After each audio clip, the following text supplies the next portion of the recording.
తెలుగు వారికి తాజా సమాచారం అందించడానికి తొలి అడుగు వేస్తున్న న్యూస్1 తెలుగు ఛానల్ కు స్వాగతం. నెల్లూరు జిల్లా కావలి పట్టణంలో శ్రీవాసవి మాత కన్యకా పరమేశ్వరి అమ్మవారి పునఃప్రతిష్ఠ కార్యక్రమం సందర్భంగా ఈ రోజు రెండవ రోజు కావడంతో శ్రీ లలిత సహస్రనామం సుమారు 1200 మంది మహిళలచే కుంకుమార్చన కార్యక్రమం జరిగినది. దేవాలయం కమిటీ గౌరవ అధ్యక్షులు కందుకూరి వెంకట సత్యనారాయణ, అధ్యక్షులు ఓలేటి నాగేశ్వరరావు మరియు కమిటీ సభ్యుల ఆధ్వర్యంలో భక్తి శ్రద్ధలతో నిర్వహిస్తున్నామన్నారు. ఈ సందర్భంగా కందుకూరు వెంకట సత్యనారాయణ మాట్లాడుతూ శృంగేరి పీఠాధిపతులు సమక్షంలో 18వ తేదీ ఆదివారం ఉదయం పునఃప్రతిష్ఠ కార్యక్రమం జరుగుతుందని, ఈ కార్యక్రమం ఆర్యవైశ్యులు మరియు పట్టణ పెద్దల ఆధ్వర్యంలో నిర్వహిస్తున్నామని తెలిపారు.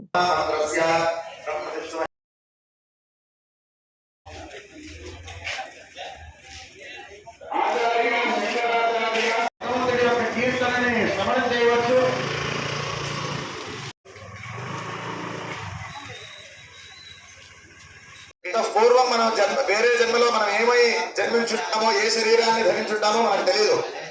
కొంతమంది మానవులుగానే జన్మించుండొచ్చు, లేదా కొంతమంది క్రిమికీటకాలుగా జన్మించుండొచ్చు, కొంతమంది మృగాలుగా కూడా జన్మించుండొచ్చు.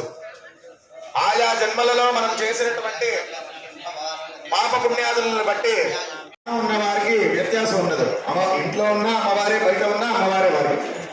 కానీ సర్వత్రా భగవంతుడిని చూసేటువంటి యొక్క జ్ఞానం మనకి ఇంకా అంత స్థాయి వరకు లేదు మనకి.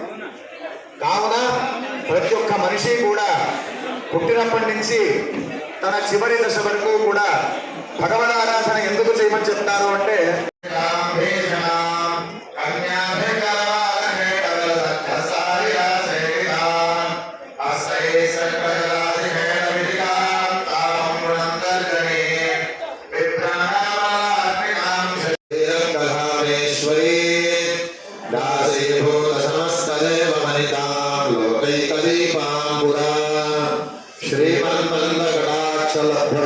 బ్రహ్మేంద్ర గంగాధరాం తాం త్రైలోక్య కుటుంబినీం సంవిచారసార పరమాద్యాం జగద్వ్యాపినీం వీణా పుష్ప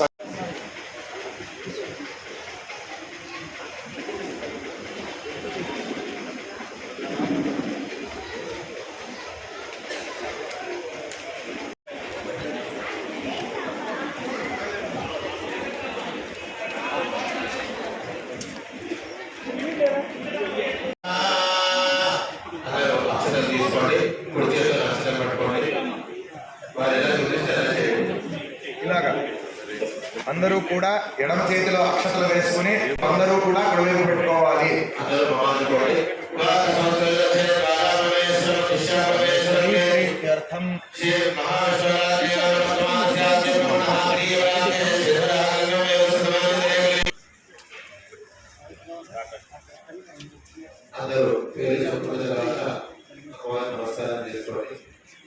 పీఠాధిపతులు శ్రీ పార్థినంద వారి జరగబడుతుంది.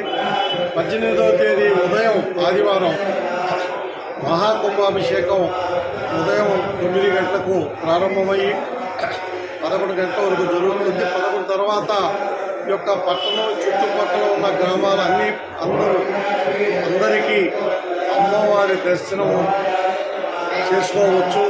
ఈ యొక్క 13వ తేదీ భారీ ర్యాలీతోటి ఈ యొక్క ఆర్యవైశ్య మహిళలు సుమారుగా ఒక 1200 మందితోటి పెద్ద భారీ ర్యాలీ చేసి శ్రీ సత్యనారాయణ స్వామి దేవస్థానం నుంచి కన్యకా పరమేశ్వరి దేవస్థానం కలశాలతో నీరు తీసుకుని ఆ నీరుని ఇక్కడికి దేవస్థానంలో తీసుకొచ్చి 14వ తేదీ, 15వ తేదీ, 16వ తేదీ, 17 ఉదయం వరకు ఈ యొక్క యాగాలు వివిధ రకాల కన్యకా పరమేశ్వరి తల్లికి హోమం జరిపే విధంగా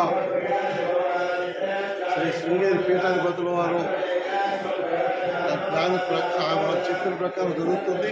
17వ తేదీ సాయంత్రం శృంగేరి పీఠాధిపతులు వచ్చి అందరికీ, ప్రజలందరికీ కూడా వారి యొక్క ఆశీర్వాదం తీసుకునే విధంగా ఒక దేవస్థాన కమిటీ ఏర్పాటు చేసింది. అదేవిధంగా 18వ తేదీ కూడా ఆ యొక్క శృంగారి పీఠాధిపతులు వారు చాలా మహత్యం కలిగిన వారు.